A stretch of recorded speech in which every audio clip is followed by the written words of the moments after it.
বাসুদেবায় হরয়ে পরমাত্মনে প্রণত ক্লেশনাশায় গোবিন্দায় নমো নমঃ।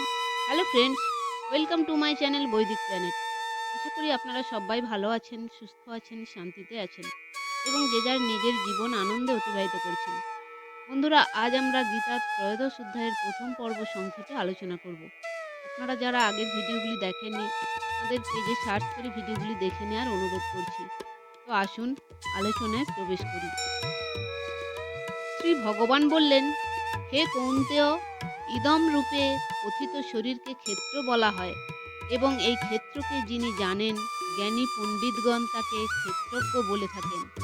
অর্থাৎ যেমন জমিতে নানা রকম বীজ বপন করে জমি চাষ করা হয়, তেমনি জীব মনুষ্য দেহে অহং মমত্বপূর্বক নানা প্রকারের কর্ম করে এবং সেই কর্মের ফলস্বরূপ ভিন্ন ভিন্ন দেহ লাভ করে।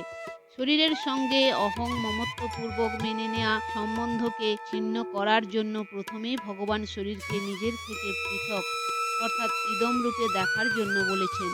সকল সাধন মার্গের পক্ষেই যা অতি আবশ্যক। অনন্ত ব্রহ্মাণ্ডে যত শরীর আছে তার মধ্যে জীব স্বয়ং ক্ষেত্রজ্ঞ এবং অনন্ত ব্রহ্মাণ্ড ক্ষেত্র।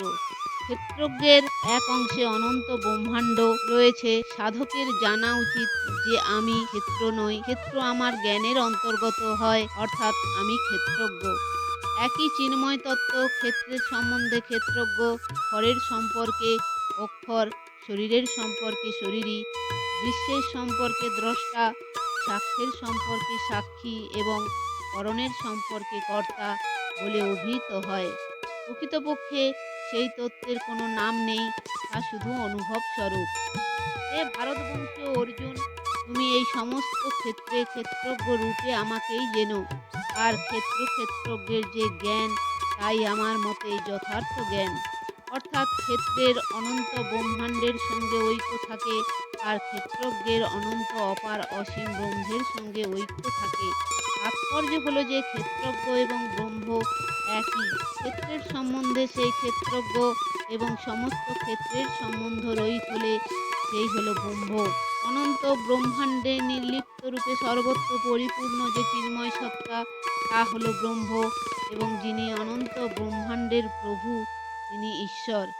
সেই ক্ষেত্র কি, কেমন, কি প্রকার, বিকার বিশিষ্ট এবং কার থেকে কি উৎপন্ন হয় এবং সেই ক্ষেত্রজ্ঞও কি এবং কিরূপ প্রভাব সম্পন্ন, এইসব সংক্ষিপ্তভাবে আমার কাছে শোনো।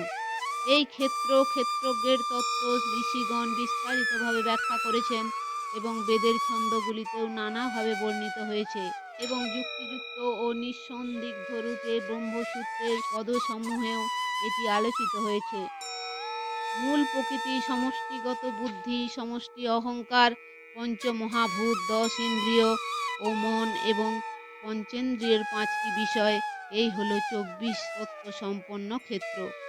অর্থাৎ পঞ্চমহাভূত, অহংকার এবং বুদ্ধি, এই 7টি হলো প্রকৃতি বিকৃতি। মূল প্রকৃতি হলো শুধুই প্রকৃতি এবং 10 ইন্দ্রিয়, মন ও 5 জ্ঞানেন্দ্রিয়ের বিষয়, এই 16টি কেবলই বিকৃতি। এইভাবে এই 24টি তত্ত্ব সমুদয়কে ক্ষেত্র বলা হয়। এরই এক তুচ্ছ অংশ হলো এই মনুষ্য দেহ। ইচ্ছা, দেশ, সুখ, দুঃখ, সংঘাত, চেতনা এবং ধৃতি, বিকার সহ এই ক্ষেত্র সংক্ষেপে বলা হয়েছে। ক্ষেত্রের সঙ্গে সম্পর্ক লাগলেই ইচ্ছা, দেশ, সুখ, দুঃখ ইত্যাদি বিকার ক্ষেত্রজ্ঞতেই হয়। তাই সকল বিকার তাদাত্ম্যের জড় অংশে হয়ে থাকে। এখানে ভগবান 24 তত্ত্ব সম্পন্ন শরীরকে এবং 7 বিকারাদিকে একত বলেছেন। তাৎপর্য হলো যে স্বয়ং ক্ষেত্রের সঙ্গে মিলিত নয়, বরং তার থেকে সর্বতোভাবে ভিন্ন।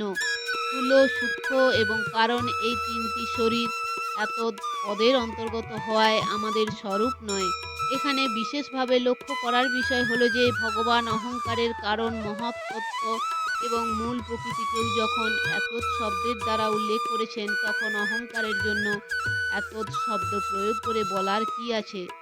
অহংয়ের থেকে সমীপ হলো মহাতত্ত্ব এবং মহাতত্ত্বের থেকেও সমীপ হলো প্রকৃতি। সেই প্রকৃতিও এতৎক্ষেত্রম এর মাধ্যমে চিহ্নিত হয়েছে। তাৎপর্য হলো যে অহং আমাদের স্বরূপ নয়। যে সাধক স্বয়ংকে এবং অহংকে পৃথক বলে জেনে যায়, তার আর কখনো জন্ম হয় না এবং পরমাত্মাকে লাভ করে। মানিত্য না থাকা অর্থাৎ নিজের মধ্যে শ্রেষ্ঠত্ব ভাব না থাকা, দম্ভ ভাব না থাকা, অহিংসা, ক্ষমা, সারল্য, গুরু সেবা, অন্তর্বাহিরের শুচিতা, ধৈর্য এবং আত্মসংযম। অর্থাৎ ভগবান এবার ক্ষেত্রের সঙ্গে মেনে নেওয়া সম্পর্ককে ছিন্ন করার জন্য জ্ঞানের সাধন জানাচ্ছেন। ইন্দ্রিয় ভোগ্য বস্তুতে বৈরাগ্য, নিরহংকারিতা, জন্ম মৃত্যু, জরা ব্যাধিতে দুঃখরূপ দোষগুলি বারংবার অবলোকন। অর্থাৎ এক হলো দুঃখ ভোগ আর এক হলো দুঃখের প্রভাব। দুঃখেতে দুঃখী হওয়া এবং সুখের ইচ্ছা করা হলো দুঃখ ভোগ। দুঃখের কারণ খুঁজে তাকে দূর করা হলো দুঃখের প্রভাব। দুঃখ ভোগ করলে অর্থাৎ দুঃখী হলে বিবেক লুপ্ত হয়, কিন্তু দুঃখের প্রভাব হলে বিবেক লুপ্ত হয়। বরং মানুষ বিবেক দৃষ্টিতে দুঃখের কারণ খোঁজে এবং খোঁজ করে তাকে দূর করে। সুখের ইচ্ছাই হলো সমস্ত দুঃখের কারণ, কারণ দূর হলে কার্য সত্যই মিটে যায়। তাই সুখের ইচ্ছা দূর হলে সমস্ত দুঃখের নাশ হয়।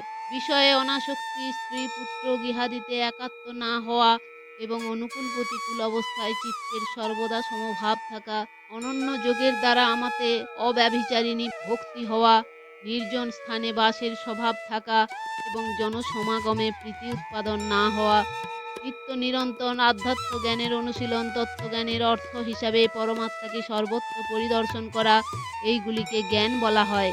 এর বিপরীত যা কিছু সেগুলিকে অজ্ঞান বলা হয়।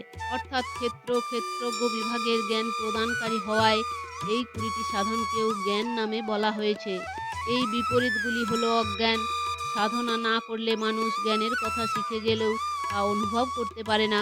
সুতরাং সাধনা না করলে অজ্ঞান থাকে এবং অজ্ঞান থাকাকালীন যদি কেউ শিখে ক্ষেত্র ও ক্ষেত্রজ্ঞের বিভাগ আলোচনা করে, তবে সে বাস্তবে নিজ দেহাভিমানকেই পুষ্ট করে। কিন্তু যে ব্যক্তি এই সাধনায় যত্নশীল, তার ক্ষেত্র ও ক্ষেত্রজ্ঞ বিভাগের অনুভব হয়ে যায়।